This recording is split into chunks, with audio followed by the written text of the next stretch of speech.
What's up, everybody? Look at this chat segment. It's absolutely amazing. Who was the first one here? Everybody scroll up and see who you see who was first. Regardless, though, this is Beard Laws episode 66. And as you can see, or if you can read, or if maybe you're listening to the podcast and you cannot see what we have to see here on youtube.com/beardlaws, we have an interview with Jeremy Parsons, and his new album, Things to Come, is now available. We're going to talk more about it. We're going to talk a little music, and we're going to talk a lot about a bunch of stuff that he doesn't even know what's coming. And the best part is the co-hosts, they don't even know what's coming. And for anybody that was wondering who was first, it was definitely King Grimlock today. He said first, early gang, and then Nick said, LOL, okay. I'm second, but he's still early, gang. So that's cool. Okay, he left. So I'm first now. No, you're still second. I left. I don't know what they're doing, but it's funny. And even Jeremy thinks it's funny. Look at his face right there. We're late. We're not late. They live. What is going? Either way, let's do the introduction, and we'll do that. Oh, Crystal Davis. Everybody has to take a drink. That's the rule. Anytime you see Crystal Davis or somebody says Crystal Davis, you have to drink. And Joe doesn't mean you have to shotgun. Just means you have to take a drink. All right. We're going to do the intro and we're going to get in there. All right. Let's do this. You guys ready? Ready to roll. Do it. Whoa. Did you guys hear those voices or was it just me? I think I heard them. Let's go.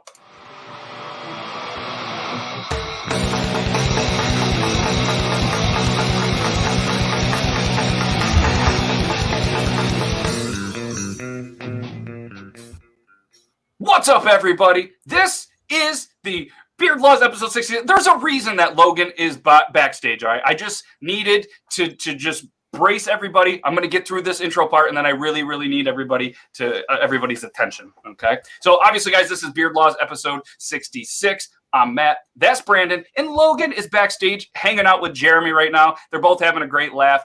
But, yes, poop knife. Yes, we'll get to that.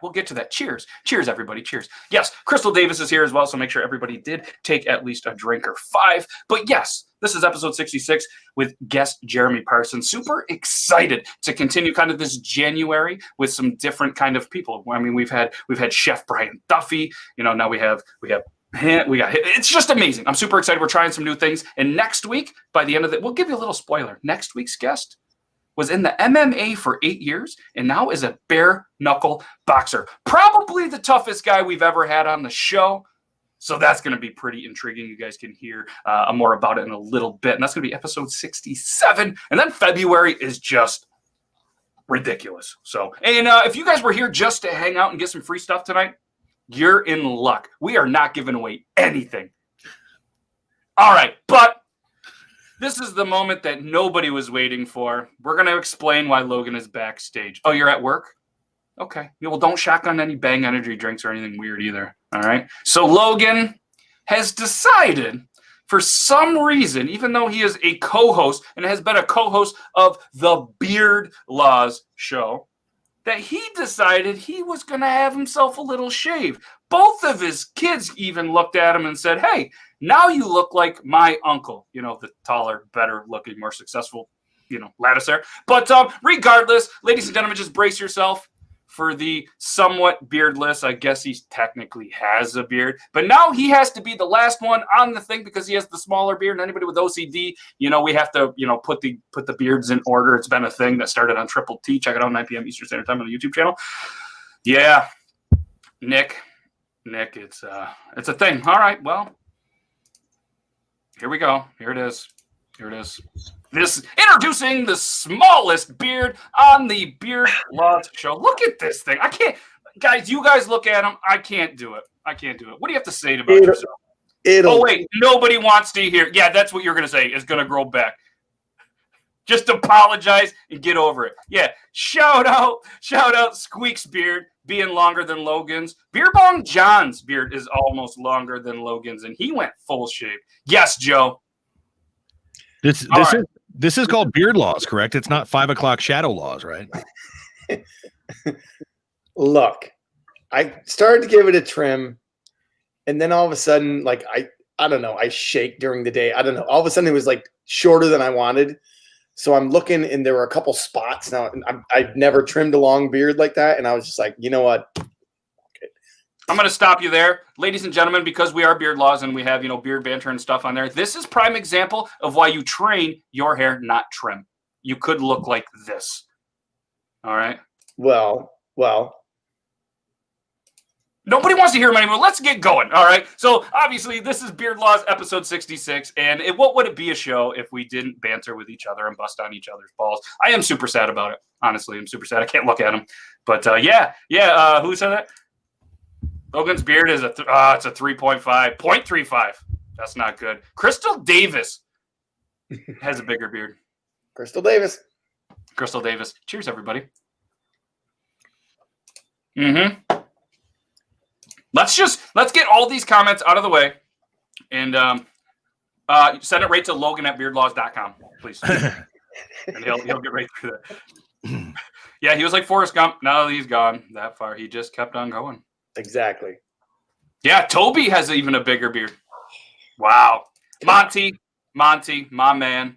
Look at he had a glorious ginger beard and decided to throw it in the trash or put it down the toilet or let the cat eat it. I don't really know. But if you guys want to see an epic ginger beard, guys, check out Monty. He has taken like first place in almost every beard competition that I've ever seen. And that just kind of reminds me, what's up, everybody, on the Talking Beards Network? It's a network that is just continually growing. And Monty, what I want to do, and I know it's probably not the place to do it on live, but it's okay. We're going to do it, just like Beer Gang Actual, who couldn't be here, but he'll be back next week, is I want to run commercials for all the other shows on the Talking Beards Network. So if you guys want to do a commercial for What Up Wednesday, send it over to me, and we will showcase it here on the show. And then if you guys want anything for yours as well. And Aaron and Scott, I don't even know if that's cool with you, but being your news guy, I'm going to make the executive decision that it's cool. So, a lot of people, my dog has a better beard than you right now. This is sad. Yeah, coffee has this. All right, let's move on, everybody. Hey, what's up, Troy? All right, so speaking of news, let's you ready, Brandon? Dumb question. Wait for this though. I have a new intro because on the Talking Beards Network, on the Talking Beard Show, that is facebook.com/talkingbeards, on 8 p.m. Eastern Standard Time every Tuesday, they created a new intro for me on their show, being the news guy.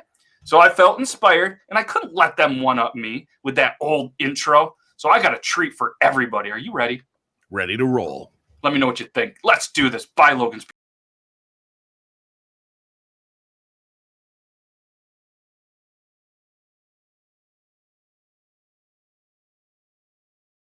Well, that is an intro. I'm Brad. Let's go. This is Beard Laws News. There's a new outlet for your frustration that's as easy as picking up your phone. Just dial the Just Scream hotline created by elementary teacher, who created the number where you can leave a message when you scream. That's right. You just scream for as long or as loudly as you want. There's no one on the other end of the line. The numbers aren't saved. And the person who created it says, I wanted to find an outlet that people could respond to, and screaming just seemed like the perfect fit. The creator says of his created project that when he came up with it in September of last year, he launched it just before Election Day in November. The calls are recorded and put on a website where you can go and listen to them. It got a backlog, though, of about 40,000 different screams. Why should I call you, the website asks? Well, to scream. You might be unhappy, terrified, frustrated, or elated. All of these are perfectly good reasons to call and to record your screaming, according to the website. There have been more than 70,000 recordings since launching the hotline. The hotline will stop accepting calls tonight, so get your scream in while you can. The screams will remain on the website.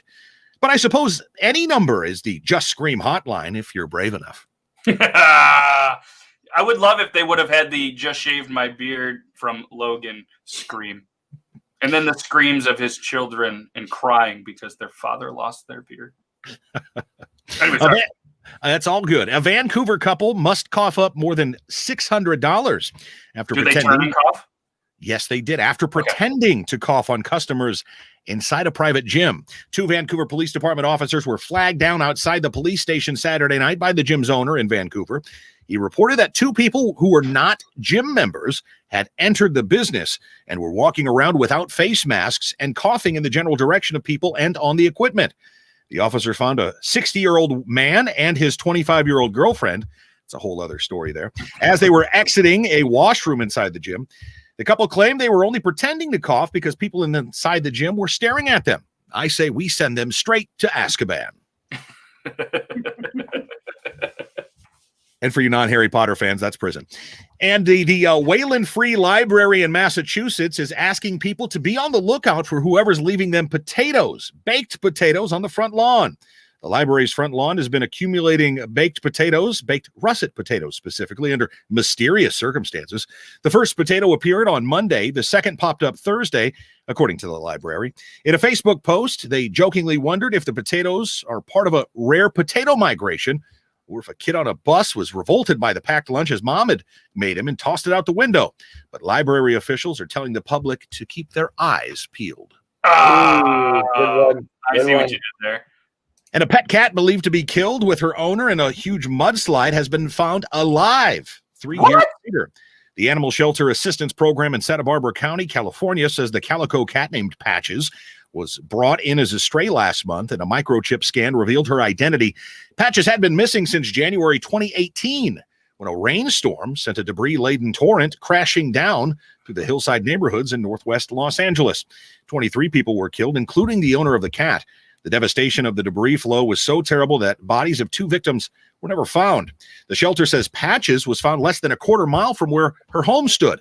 It's funny how in times like these, times of reunions when they occur, if it's a dog, the dog is excited to see the pet owner jumping up, wagging the tail. But when it's a cat, it's more like, hey, yes, I remember you, Gregory. What took you so long? And where is my backlog of kibbles? A naked man driving a stolen police cruiser crashed into the woods just off Interstate 10 on Thursday. That as TV news crews watched the incident unfold. A reporter says it started when an officer spotted a naked man on the side of the road.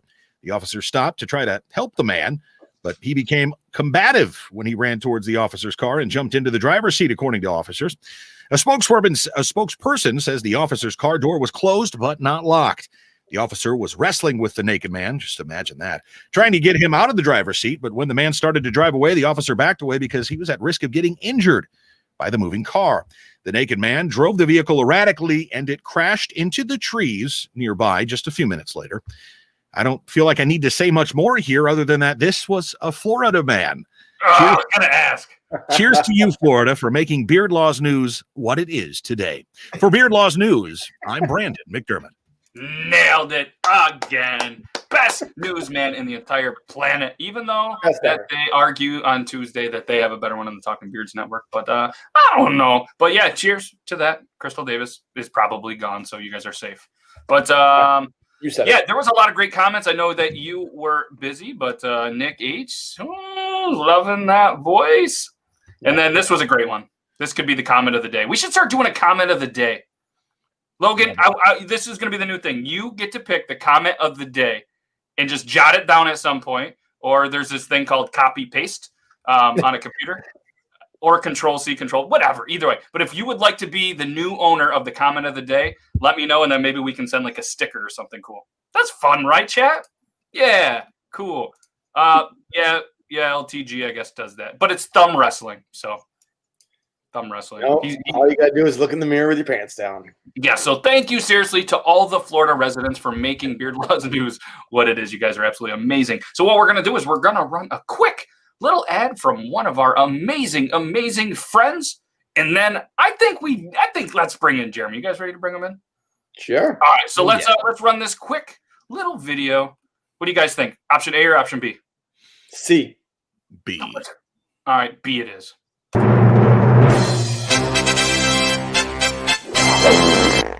Imagine you're minding your business on the toilet when you go to flush and uh-oh, it won't go down.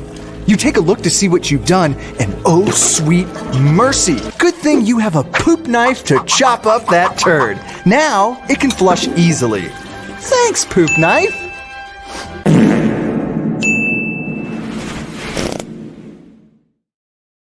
Yeah, it's a real thing. Check them out at theoriginalpoopknife.com so you can be a samurai of the porcelain poo-poo platter. Again, check them out at theoriginalpoopknife.com and use hashtag originalpoopknife on all the social medias. There's no option Z, just like C. What is wrong with you, LTG? Yeah, Yeah, okay, you're good. Either way. So, all right, we're going to do this, and of course, we're going to play an intro. I have a new guest intro, all right? And I know you guys will be real honest with me, but everybody in the chat, I know you guys are brutally honest as well. I want to know your thoughts on the new guest introduction. So, let's do the guest introduction, and we'll bring them in. Jeremy, you ready? No, you want to bring it around. Thumbs up if you're good. Oh, that's a thumbs up or a middle finger. I think it was a thumbs up. Anyways, let's run the introduction, and then we'll bring him in. It's a new one, so let me know what you guys think. Do it. I think it's this one.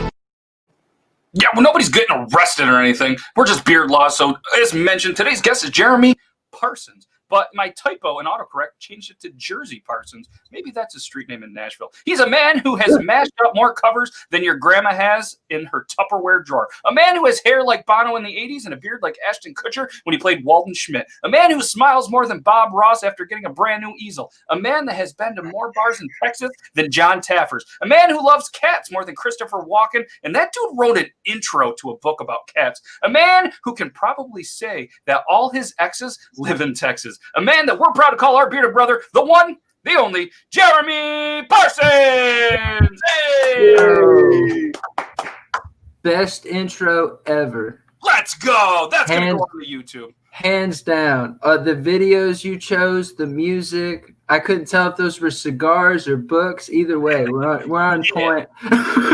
yeah, they were something. I don't even know. That intro made me sleepy. So, she loves the grape. That wasn't even enough. But let me know in the comments, everybody, if you guys liked the new guest introduction. Not the one that I did. I know you guys love those. And that is my favorite part of the interview, honestly. I love the rest of the interview, but just kind of, pumping them up. Just, some people get on and they're a little bit nervous. And I feel like the introduction just kind of is like, all right, we're good. Oh, yeah. Yeah, well, especially after the gavel.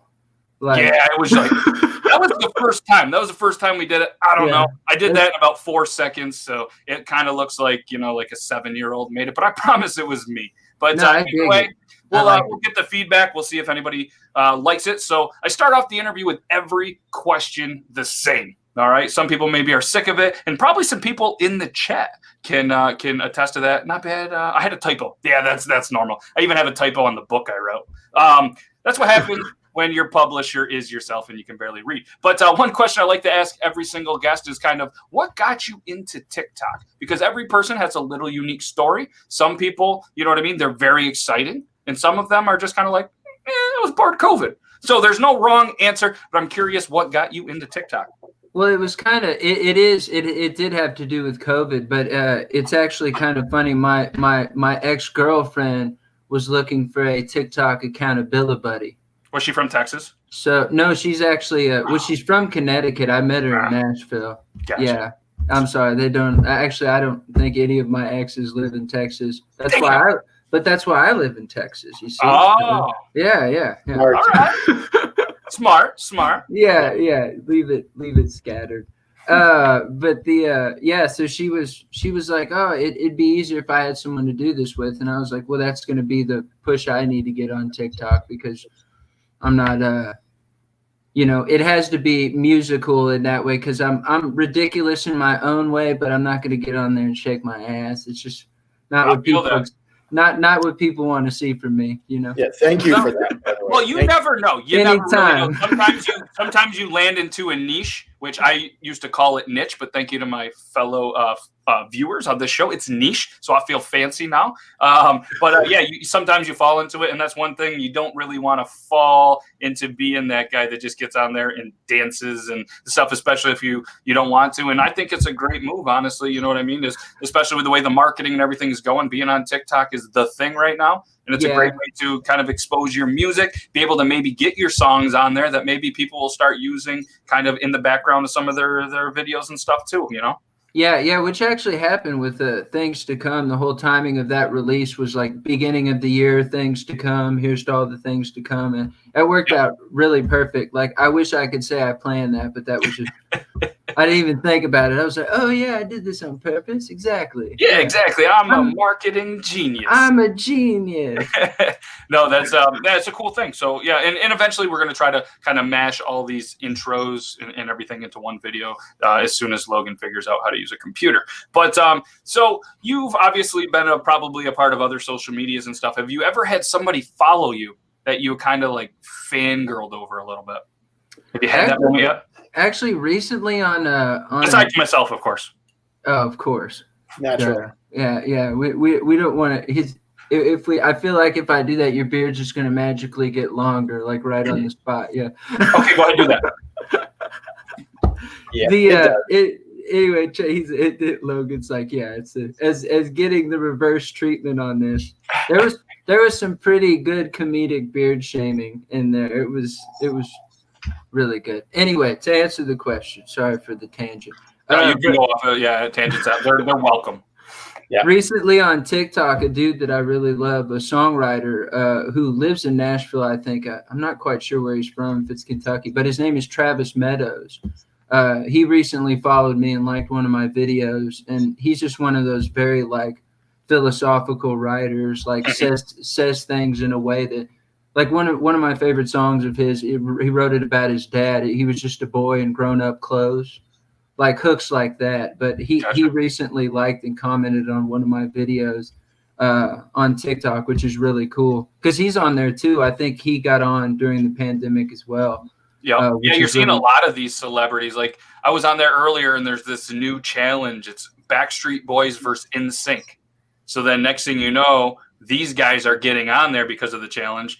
And people are going crazy because Lance Bass, who I thought was just a cool fisherman name, but it turns out he's one of the guys in a boy band. And I made the wrong comment, and some people were like, "You don't know who Lance Bass is?" And I was like, "Well, yeah, I see the picture and I recognize him." Which is crazy that he's kind of still looks the same from when he was like younger in a boy band. But yeah, I just thought it was a cool fisherman. Like that's his real name. It is. I mean, his dad might have been. Well, it's like you go back to like when people first came to like the new world, so to speak, and they were given the name of their like John Blacksmith or something like that. Maybe his dad was a bass fisherman or not dad, obviously be way before that. But so when you see the word bass, do you think bass or bass? Like which one goes through your mind?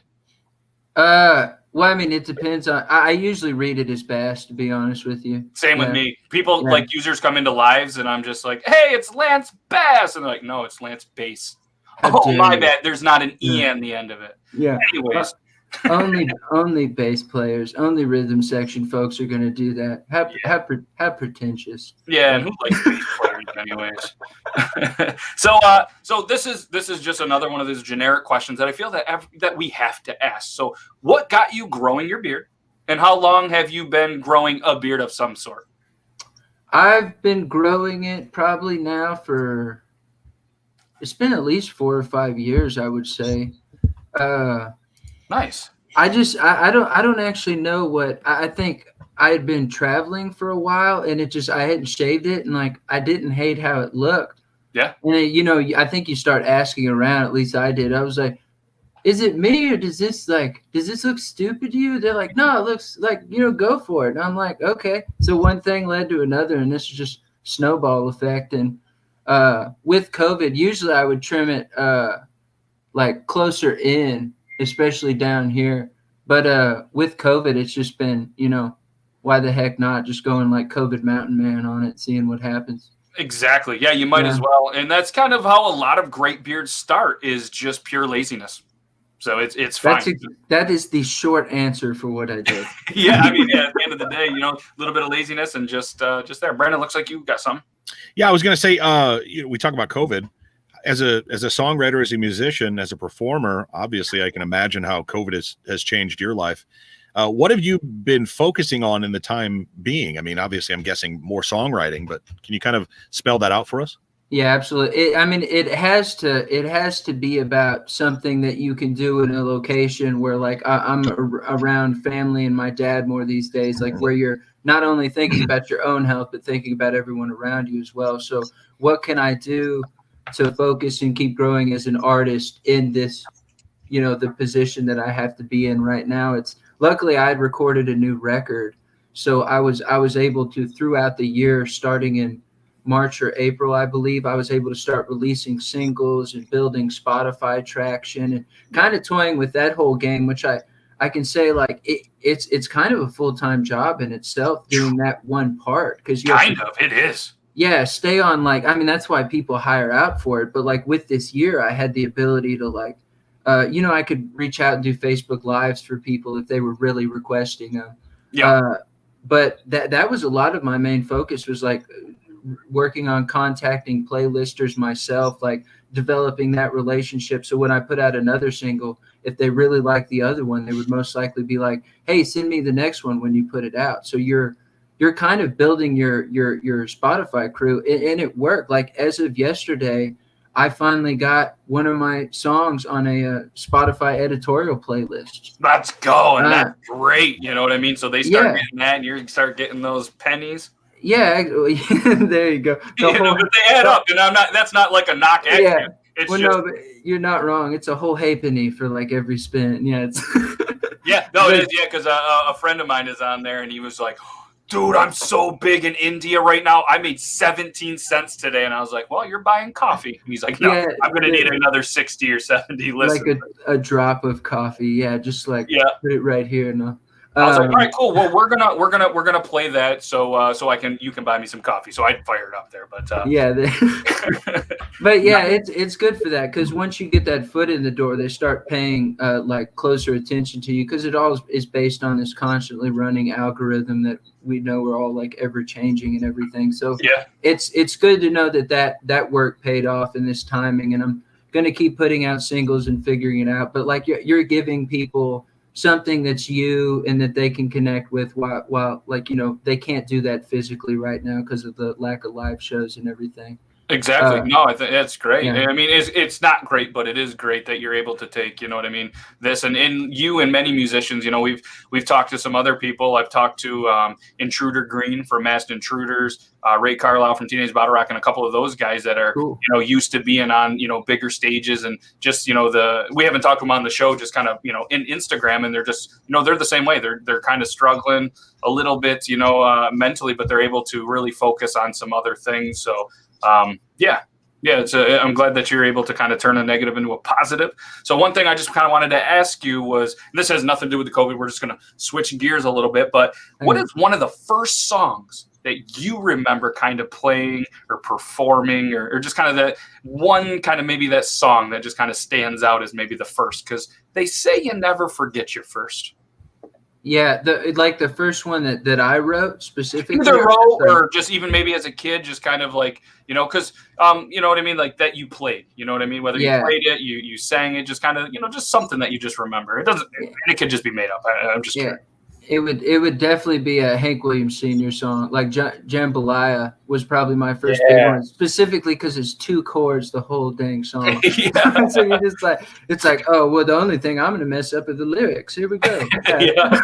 That's a tough one to match up. But so did music choose you, or did you kind of choose music? And the reasoning behind that is like, did kind of music come easy to you? Like, do you have an ear for it? Can you listen and pick it up? Or did you really have to, not that every musician doesn't grind, but was it kind of like a grind to really get where you were today? Like for me personally, music has never came easy to me. I love music. It's a passion, and I'm able to play chords on a guitar. You know what I mean? I can't hear it by ear, where a lot of my friends can hear a song. Even my girlfriend can hear a song and be like, oh yeah, it's just these chords. You know what I mean? Like, so I'm just curious, was music in you, or did you know what I mean? Or is it something you really, really had to work at? You know what I mean? Well, it was definitely, there was definitely a base in there that I was able to like spring from easier and more naturally, I would say, because that's what I pay attention to. Like with this feel, like when I'm creating, like an idea will find me naturally, and it'll just kind of like, it needs to come out of you type deal. Like music needs to come out of you. That's what it is. And I think like, when you access that's what I'm always focused on, like in experience as well. Like when I moved to Nashville, like, is this going to work for me? And stuff started naturally happening. Yep. music. Yeah. So to answer your question, like, yes, it was kind of a natural thing, but self-taught in all the other areas. And, I think the self-taught songwriter thing is just, you learn to write songs based on listening to songs that you really enjoy. Exactly. But the guitarist stuff, I was lucky to be in an era where we had YouTube and I could kind of like stitch together something that kind of sounded similar and like enough to write, and keep getting me to that next stage. Absolutely. Yeah. Who are some of your biggest influences when it comes to songwriting? I know you brought up Hank Williams Sr. Yeah, he's definitely one. John Prine is another one, goes way back. Of like more recently, I really love guys like Jason Isbell. He's on my beanie. Was really into Ryan Adams for a while, and then some sketchy stuff happened with him. And but like I always loved what he's done. It's about like that, the emotion that they deliver, not only like the well-written song, but like they're matching every part of that song, whether it be vocal delivery or like in the studio with the instruments, like getting that is like a whole thing, kind of orchestral. Hey, Michael Jackson did a whole bunch of shady things, but doesn't mean he wasn't one of the greatest musicians ever. You know what I mean? Like, he was so just good. Because you like their music doesn't mean you have to like them and their actions. Yeah, absolutely. That's what I was getting at. There's no Michael Jackson jokes or any more pun. I'm just saying it was great. He just was. Yeah. Dude, yeah. Well, I mean, I used to dance in front of the TV to Michael Jackson, man. I love that stuff. Like, how could you not? Yeah, exactly. You can't control yourself when that. No, you can't. I danced, I think, at his house after, to Michael Jackson before. There's no shame. Probably. Yeah, all you need. Man in the Mirror from Michael Jackson. I do a good rendition. Anyways, I got a question. So, first off, Hank Sr. is the absolute greatest all time of anything.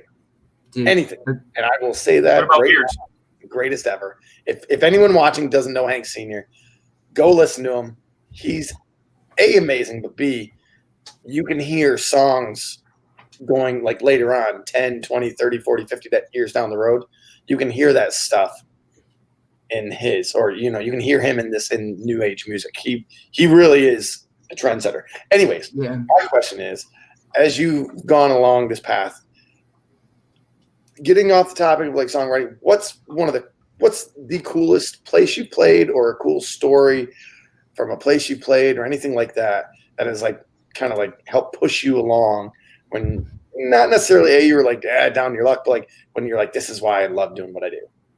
Yeah, well, one specifically was I got to open for George Jones, which was like a huge, which is awesome, especially because that was like, honestly, right at the beginning of my career. Like I competed in this thing, like there's like 200 something people competing. It's like, you're just doing it. You don't expect to win. And I won. So I got to open for him in a city closest to my hometown, which was Houston, Texas, at like a arena theater, like rotating stage and stuff. Like you look up and like there's someone new in front of you every time. You're like, where did you come from? It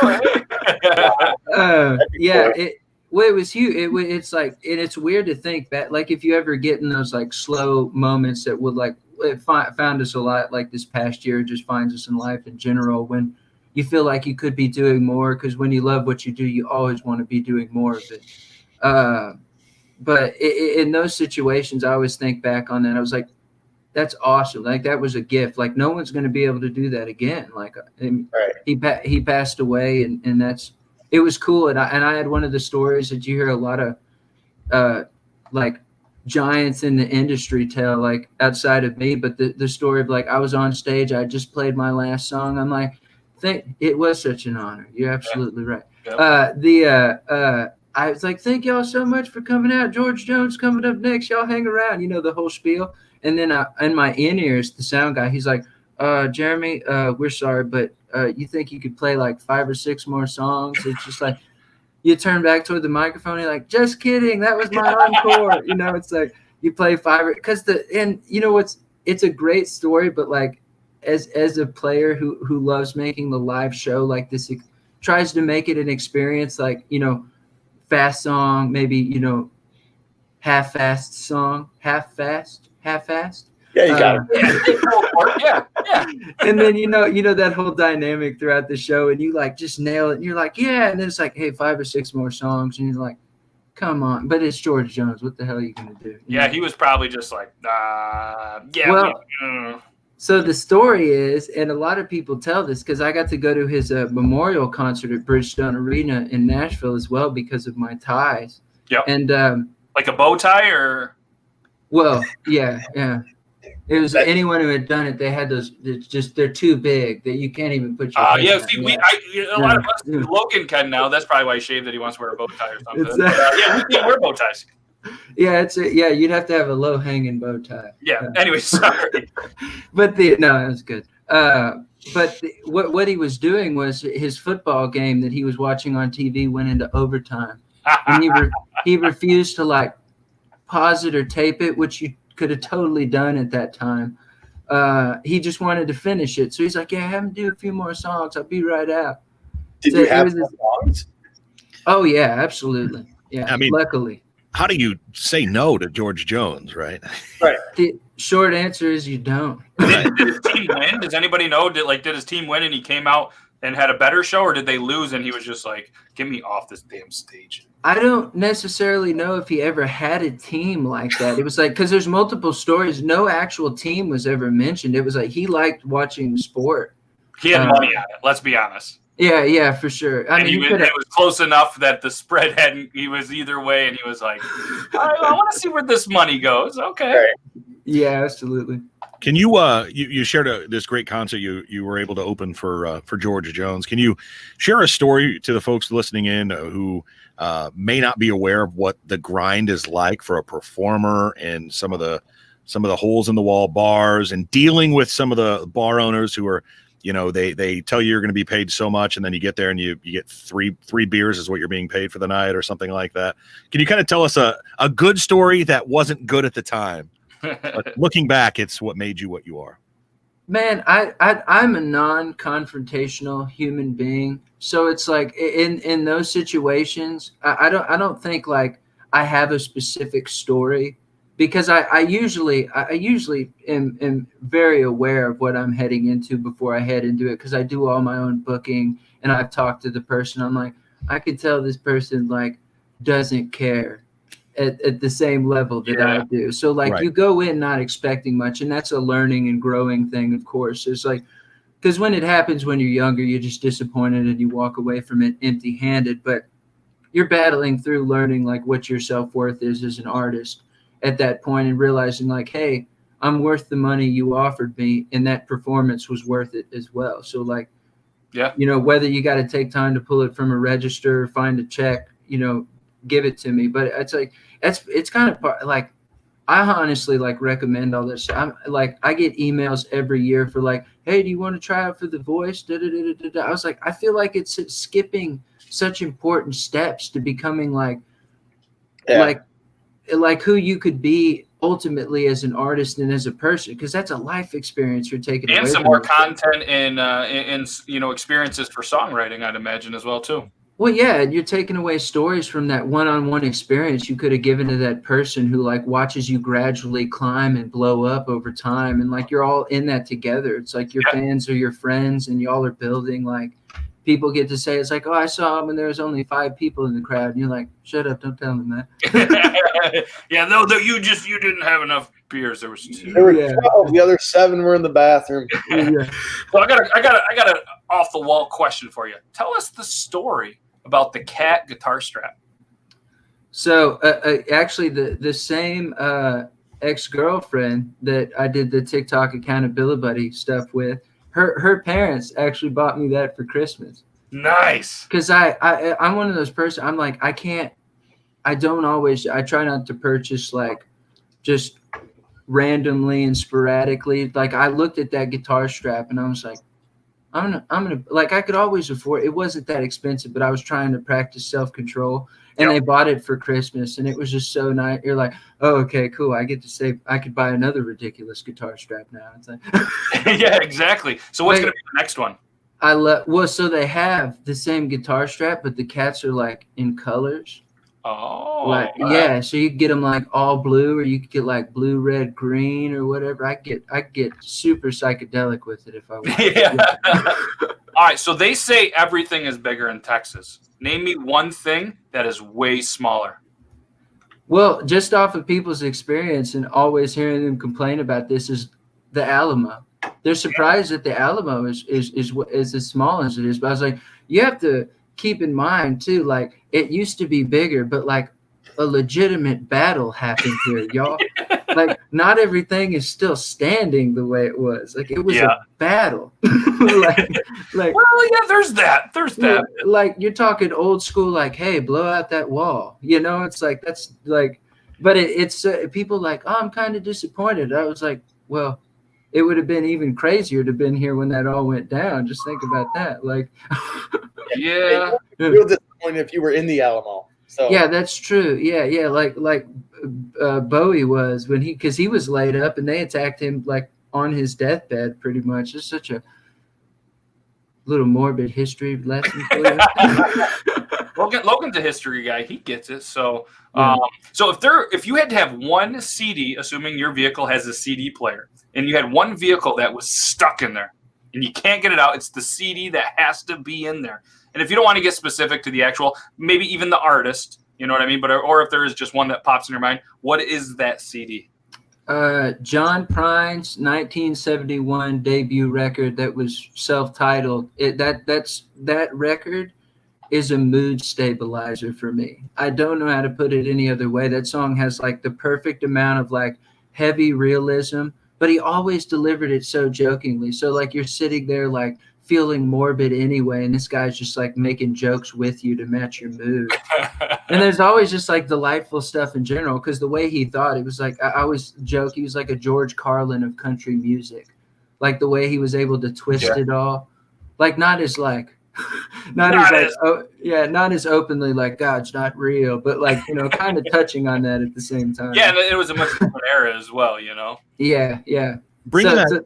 That one for sure.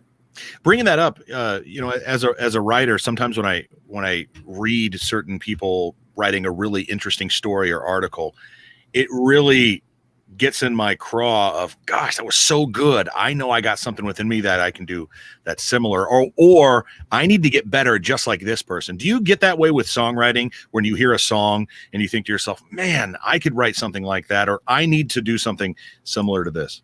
Yeah, I have this like really it's a weird way of doing it. Like when I really respect somebody and I hear a line in a song, I'm like, what an asshole.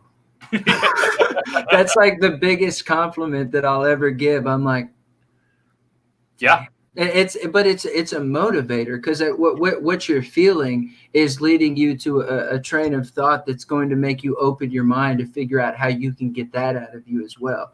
But like you have to have that moment first where you're hello. I don't know why I said that like that. Yeah, I don't know. I was gonna ask you about that. It works.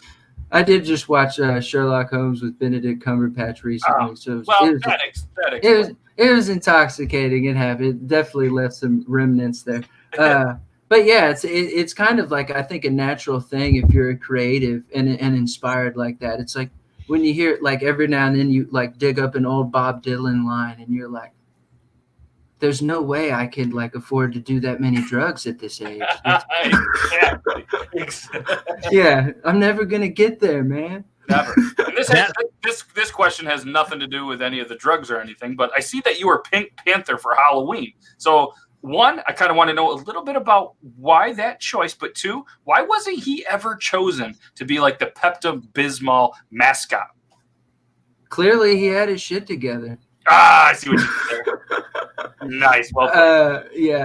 did there. Nice. Well my whole thing when picking a Halloween costume is I'm like, what have people like kind of forgotten about? Not that like the Pink Panther is like completely forgotten about, but I was like, I don't know if I'm going to see many Pink Panthers this year. And I happened to be spending time out in LA during Halloween with my buddy, so we went to Joshua Tree.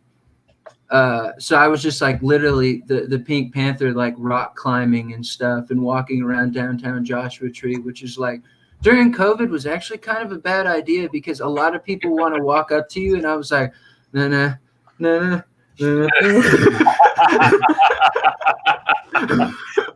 Yeah, that's good. That's good. Yeah. So this segues real quick. Sorry, Brandon, I cut you off. It's all good. Or who is the greatest cartoon cat of all time then? Ooh, that is a tough one. Yeah, I had to throw a tough one in there. I haven't got you with that moment yet, and I'll continue to stall while your brain's thinking. Yeah, but I hit you with that okay, all right. I really liked O'Malley from the Aristocats. Yeah, I can't remember his first name. Was it Thomas O'Malley? I'm Thomas O'Malley, the alley cat. You know, he had that cool it's been too long, and my memory's like a goldfish. So, Bismol flavor. What? Yeah, I don't remember. I'm gonna have to look it up later. That's something that they would probably serve at Taco Bell. Let's be real. That'd be actually very welcome if you were at the drive-thru. You want some Pepsi Bismol? Absolutely. Oh yeah, they should sell that. Baja Pepto Bismol Blast. Yeah. Would you also like a poop knife with that? You're probably not going to need it because this is Taco Bell. But no, but we talked earlier backstage how somebody at the nursing home was telling people, about the poop spoon, poop knife for Taco Bell. You might.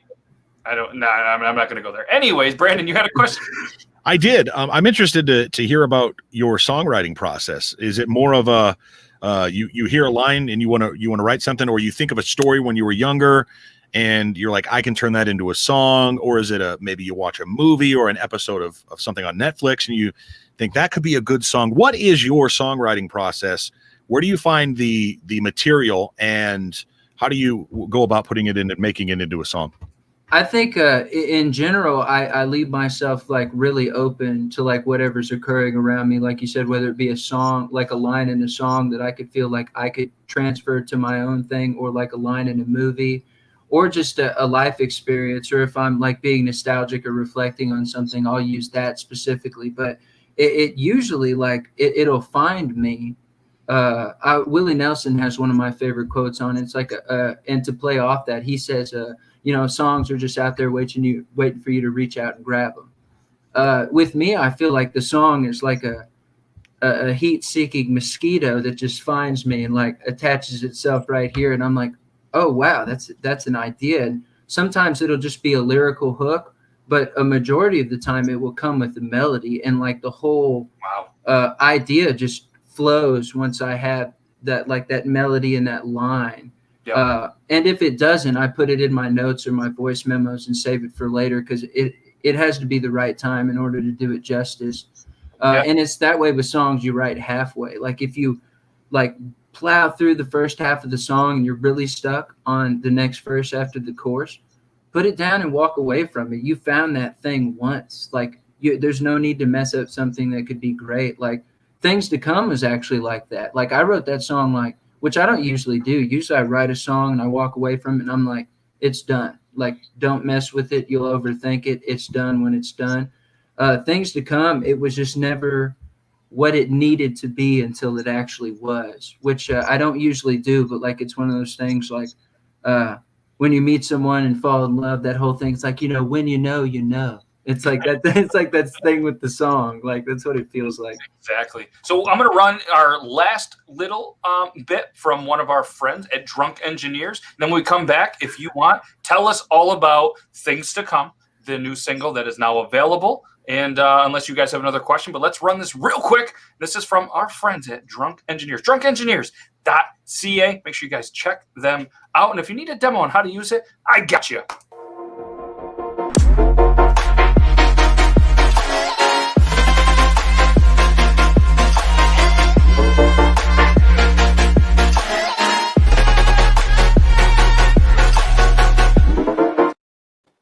Oh, I was still over there. So was Brandon. Oh, I didn't know it was going to end that quick. But guys, check them out. drunkengineers.ca. Just a great bunch of dudes that do some great stuff. They're also on TikTok.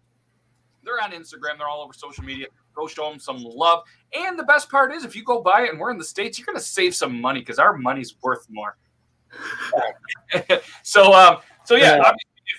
if you and they also have a hoodie, and they have a shot spinner, which is another game that they do, and they're always expanding, and they just created an ambassador program. So if you are interested in being a part of that, there's a link for it. Just press it, fill out the documentation. They'll give you a call. They'll have a cool interview. I know a couple of people that went through it, and it's just a great thing. Bunch of great guys that I truly support, and yeah, hopefully you guys will too. Drunkengineers.ca. And rumor has it Nick H is going to buy Amanda and Nita and somebody else. Yeah, he's going to buy you guys one of those from drunkengineers.ca. That maybe is just a rumor. But anyways, Jeremy, go ahead and yeah, tell us about the new single. Obviously, you know, it's on all the social media, Spotify, YouTube. You guys can see some, you know, listen to it, go download it. Can they buy it anywhere? Yeah, I guess I don't really honestly know how Apple Music or iTunes works anymore. I think they're like the same, piggybacking off one another, but that's a good place to get it. And the whole record is out as well now, all 10 tracks, that being the first track on the record. And I should have physical copies fairly soon, so those will be up on my website awesome. at jeremyparsonsmusic.com. So stay on the lookout for those. Yeah, do you have merchandise as well, like any shirts or hats or anything? I do. I have shirts and koozies right now. Perfect. They go together like peanut butter and meatballs. There you go.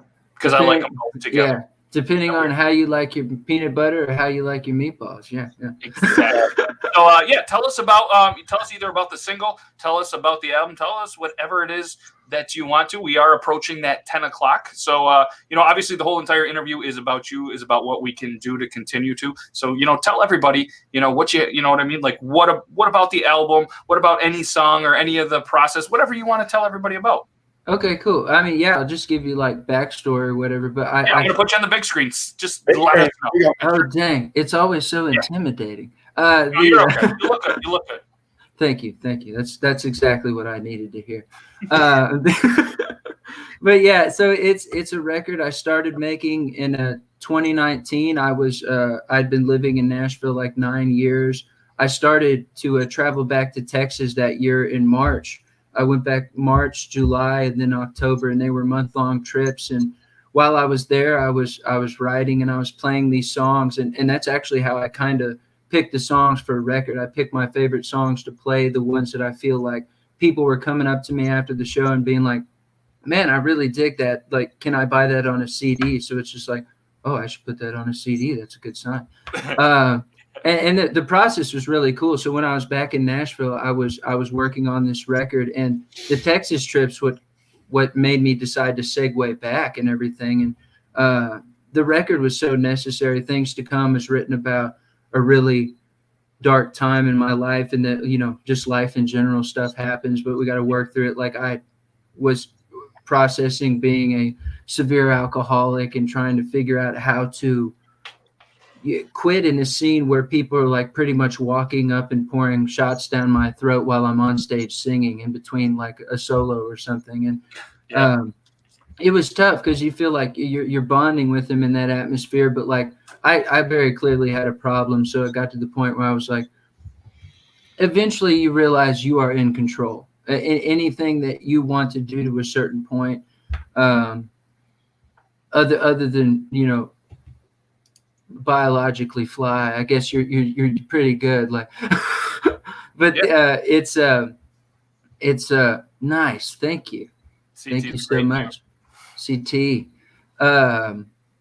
But yeah, so I was working through all that, and Things to Come is about that journey and all those moments. That song specifically, like I said, I rewrote it so many times because I wanted to do it justice, because I had so much fun and learned a lot in that time period before like I realized that I needed to grow up in a certain sense for myself, as like the way that I like to be and present myself and create and like do at shows. Like, I was playing shows that I don't even remember.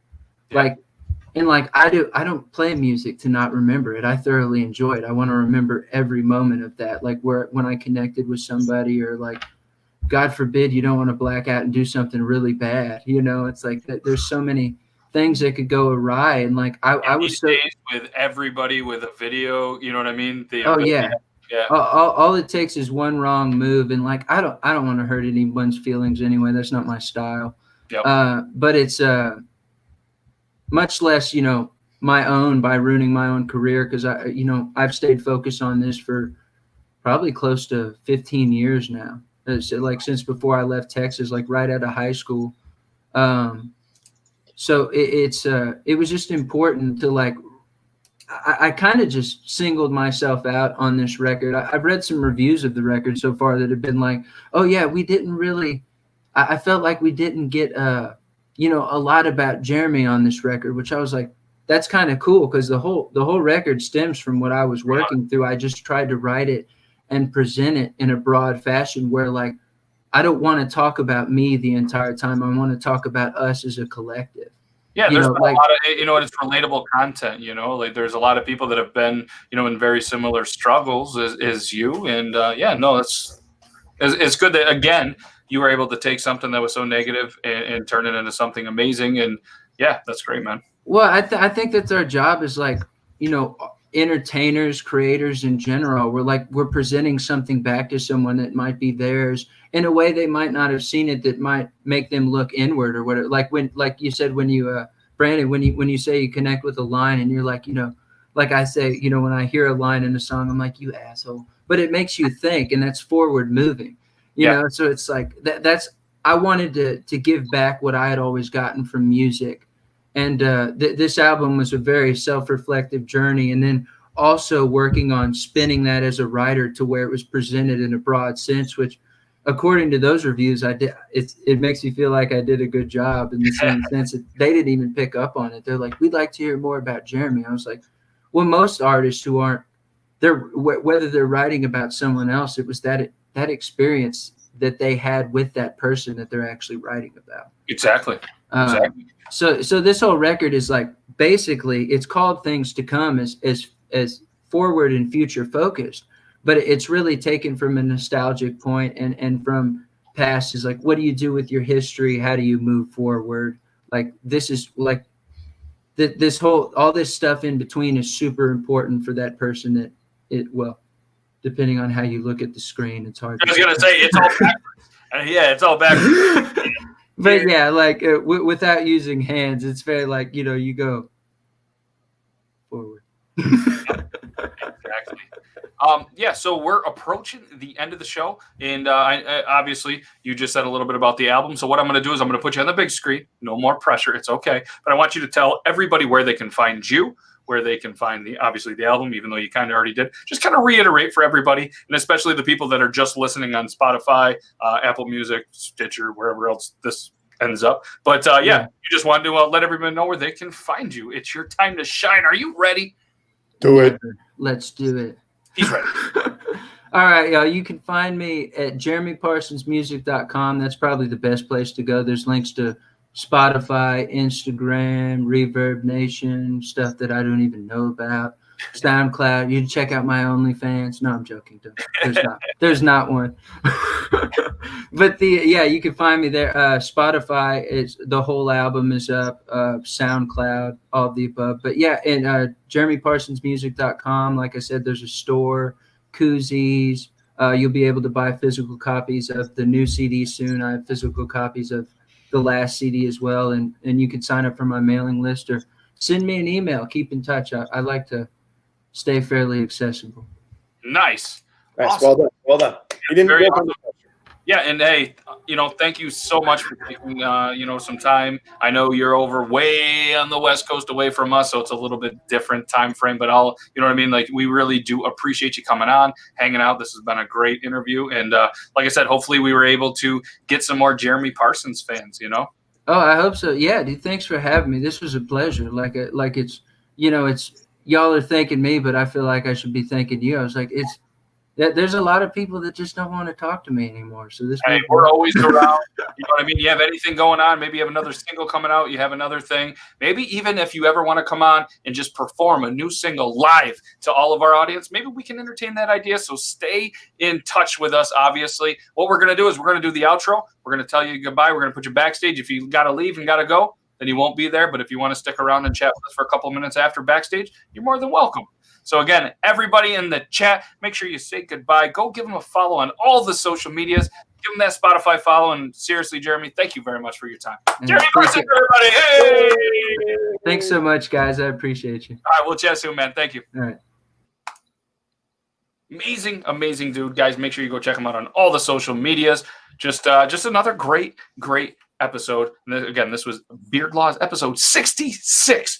Next week, like we mentioned, we have another great episode. It's going to be Beard Laws episode 67, and we have Dylan Klecker, who was in the MMA for 8 years, has recently switched to bare knuckle boxing, and has a match coming up in the Florida area within the week or two. So he's going to come on, talk about the match. We're going to try to get as many people that can watch it, figure out where to watch it, and continue to support this guy. He's an absolute beast. And, of course, he's bearded. Just an absolute great guy that we look forward to chatting with next week. And potentially, there's a really good friend of mine who loves MMA, loves bare knuckle boxing, that might come on as kind of like a guest appearance as another co-host. So stay tuned if you want to see who that is. Maybe you know, maybe you don't, but either way, it's going to be a great episode. And thanks every single person for watching this tonight. You guys could be anywhere in the world watching anything or listening to anything, and you chose to be here with myself, Brandon J McDermott,